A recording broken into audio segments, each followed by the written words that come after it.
4 PM news network में दोस्तों आपका स्वागत है। मैं हूं आपके साथ राशिद ज़हीर। धर्म की बात कह कर के ही बीजेपी, आरएसएस देश की सबसे बड़ी पार्टी या दुनिया की सबसे बड़ी पार्टी और आरएसएस बहुत बड़ा संगठन बना।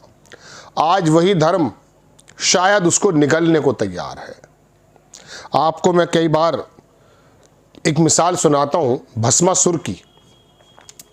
जब शंकर भगवान की खिदमत उसने की तो उसने वरदान मांग लिया।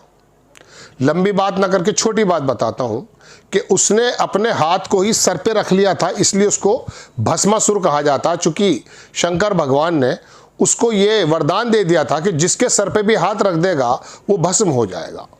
बीजेपी अपने द्वारा फैलाई गई नफरत और अपने जाल में फंस चुकी है। दोस्तों, आपके कानों में ये खबर है कि योगी आदित्यनाथ और अभी मुक्तेश्वरानंद साहब की आपस में जो रस्साकशी और लड़ाई चल रही है उसने क्या रूप ले लिया है। अब आप गोदी मीडिया पर जाएं, सोशल मीडिया पर जाएं, एक्स पर जाएं, इसके अलावा कोई खबर ही नहीं बन रही है। गोया के अब लड़ाई सरकार को, मुख्यमंत्री को हटाने की है। लेकिन अब आपको मैं बता दूं दोस्तों कि जो काम राहुल गांधी नहीं कर पाए, शायद वो काम अब योगी आदित्यनाथ कर जाएं। मोदी को, गुजरात लॉबी को कितना भी क्रिटिसाइज किए करें उद्धव ठाकरे, लेकिन वो अपनी जगह से टस से मस नहीं हो रहे, अपनी जगह पर बने हुए हैं। चूंकि देश में आरएसएस ने एक ज़माने तक ऐसे लोगों को पैदा कर दिया है, ऐसे लोगों के जहन बना दिए गए हैं जो सिर्फ बंटवारे की बात सोचते हैं और चुनाव में आकर के बंटवारे की ही बात को करते हैं। वो बंटवारा दोस्तों दरअसल लोगों के बीच में हुआ था। जब राम मंदिर को लेकर के या बंटवारे को लेकर के या हिंदू मुस्लिम और हिंदू तमाम कब्रिस्तान करके जो बात की गई है, तो उससे हुआ यूं है कि आपको देश के अंदर माहौल पता है, खास करके हिंदी पट्टी का। अब धर्म के नाम से ये लोग आए थे, लेकिन मैं आपको बताना चाहता हूं दोस्तों कि अब दिल्ली में चारों शंकराचार्यों के जुटने की जो खबर आई है, तब से ये माना जा रहा है कि ये लड़ाई तो योगी आदित्यनाथ जीत ही लेंगे उत्तर प्रदेश की, देख लीजिएगा।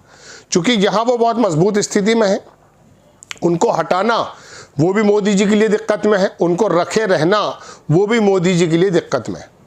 चूंकि योगी आदित्यनाथ अब हाथ जोड़ने को तैयार नहीं है, देख रहे हैं आप।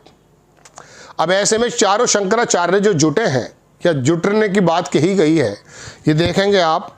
1-2 दिन पहले खबर आई, अभी मुक्तेश्वरानंद विवाद के बीच 19 साल बाद एक मंच पर आएंगे चारों शंकराचार्य, दिल्ली में होगा बड़ा आंदोलन। ये तो आपने सिर्फ हेडिंग पढ़ी है। खबर यह है कि ये लड़ाई अभी मुक्तेश्वरानंद और योगी को लेकर नहीं है, गो हत्या को लेकर के दिल्ली में जमा हुआ जा रहा है और वहां मोदी सरकार को घेरने की कोशिश की जा रही है। आप ये भी जानते हैं कि योगी के भी पक्ष में बहुत सारे शंकराचार्य हैं या जो भी धर्म गुरु हैं, और ये भी आप जानते हैं कि मोदी जी के भी और उनके जो आरएसएस है उससे भी संबंधित हैं, कुछ इंडिपेंडेंट भी हैं।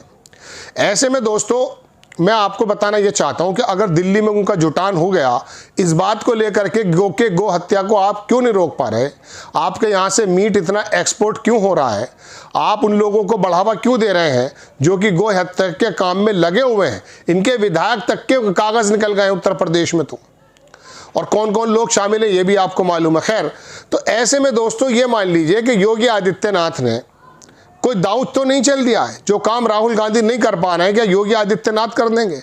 27 में अगर योगी जी जमे रहते हैं और वो दोबारा आ जाते हैं, तिबारा आ जाते हैं, तो याद रखिएगा 29 में उनसे बड़ा कंटेंडर कोई नहीं होगा। फिर मोदी जी तो जाहिर सी बात है उम्र की वजह से हटना ही पड़ेगा। अमित शाह या कोई और ये उम्मीद अगर लगाए बैठा है कि देश की बागडोर आ जाएगी, तो हिंदुओं की जो हार्डकोर जमात है उस पर कब्जा दरअसल योगी आदित्यनाथ जी का है। और उसका ये कदम दिल्ली के अंदर जो शुरू होने वाला है, जो गाहे बगाहे डायरेक्ट इनडायरेक्ट में योगी आदित्यनाथ जी को सपोर्ट करने वाला है, मोदी गिर जाएंगे। अब अगर ऐसे में मोदी गिर गए तो यकीन मानिएगा कि आप ये समझ लीजिए कि उत्तर प्रदेश में तो वो मोदी जी की चलने देते नहीं हैं, भले आप कुछ भी करें। अब ऐसे में दोस्तों जो राहुल गांधी हटाने की बात करते हैं, तो मुझे लगता यह है, वो जो मैंने भस्मासुर की मिसाल दी वो इसीलिए दी कि भाजपा इसी धर्म के नाम की वजह से ही खत्म हो जाएगी। योगी आदित्यनाथ और मोदी की लड़ाई अगर हो गई ना, तो यकीन मानिए बीजेपी का बहुत बड़ा नुकसान होने जा रहा है। आप इसको ऐसे मत समझिए कि बहुत सारे चीफ मिनिस्टर जो है पूरे उसमें चले गए, क्या क्या कह सकता हूँ कि एक गुमनामी के अंधेरे में समा गए। योगी आदित्यनाथ ऐसे व्यक्ति नहीं है। योगी आदित्यनाथ उत्तर प्रदेश में भी और देश के बहुत सारे सूबों में भी लोगों के दिलों में घर कर गए हैं। वो चले अपने हार्डकोर राजनीति को लेकर ही क्यों ना हो, बुलडोजर को लेकर क्यों ना हो। दिल्ली में घेराव ये योगी का नहीं होगा, दिल्ली के अंदर घेराव ये मोदी का होने वाला है। गो हत्या उत्तर प्रदेश का खाली इशू नहीं है, गुजरात का भी है, मणिपुर का भी है, नॉर्थ राज्यों का भी है, दिल्ली का भी है, मध्य प्रदेश, बल्कि गुजरात के पोर्ट से तो ये तमाम की तमाम चीज़ें जाती हैं। तो ऐसे में दोस्तों शंकराचार्य जो इकट्ठे हो रहे हैं या होने की संभावना है, तो ये मैंने आपसे कहा ना इंडायरेक्ट वे में योगी आदित्यनाथ को सपोर्ट करने जाए, क्योंकि मोदी के खिलाफ हो जाएगा तमाम मामला। अब ये योगी को हटाना, योगी को जड़ों को कमज़ोर करना, अभिमुक्तेश्वरानंद साहब के जरिए इस तरह की राजनीति करना कि स्वामी प्रसाद मौर्य को बना दिया जाए, वो बड़े सक्षम हैं, ये तमाम चीज़ें हैं। ऐसे में दोस्तों मैं आपको बताना चाहता हूं कि अब बीजेपी और मोदी जी का सिंहासन जो विपक्ष खतरे में नहीं डाल पाया, शायद योगी आदित्यनाथ, हिंदुत्व की वो भावना, शंकराचार्यों का ये इकट्ठा होना, गाय हत्या की ये बात को लेकर के राष्ट्रीय पटल पर ये बात रख देना कि ये सरकार दरअसल मंदिरों को भी तोड़ने में गुरेज नहीं करती है, गो हत्याएं होने में भी गुरेज नहीं करती है या उनको सपोर्ट करती है। एक तरफ इसके मंत्री कहते हैं कि मैं तो बीफ खाता हूँ, मैं तो बफ खाता हूँ, मैं तो दुनिया भर की चीज़ खाता हूँ, और दूसरी तरफ हिंदी पट्टी में ये लोगों को पीट पीट कर मार देते हैं। ये तमाम चीज़ें देश के सामने जब शंकराचार्य रखेंगे तो आपको पता चल जाएगा कि जिस धर्म को लेकर के बीजेपी सत्ता में आई थी, शीर्ष पटल पर छा गई थी, हो सकता है यही धर्म उसको निगल ले। क्योंकि धर्म को इस्तेमाल जो किया गया है ना राजनीतिक गलियारों में, उससे लोग आहत भी हैं, लेकिन ये मजबूरी है। क्योंकि विपक्ष को इतना बदनाम कर दिया, अरे मुलायम सिंह तो मुल्ला हैं, राहुल गांधी तो तुष्टीकरण की बात करते हैं, ये सारे विपक्ष को धब्बे भी लगाए गए, जिसमें गोदी मीडिया का भी हाथ है तमाम। ये एक पूरा प्लान था। ऐसे में दोस्तों उसी हार्ड, उसी कोड, मैं कह सकता हूँ उसी सोफिस्टिकेटेड इश्यू को छेड़ देना शंकराचार्यों के माध्यम से ये योगी आदित्यनाथ को सपोर्ट करता है और मोदी जी को घेरने का काम करता है।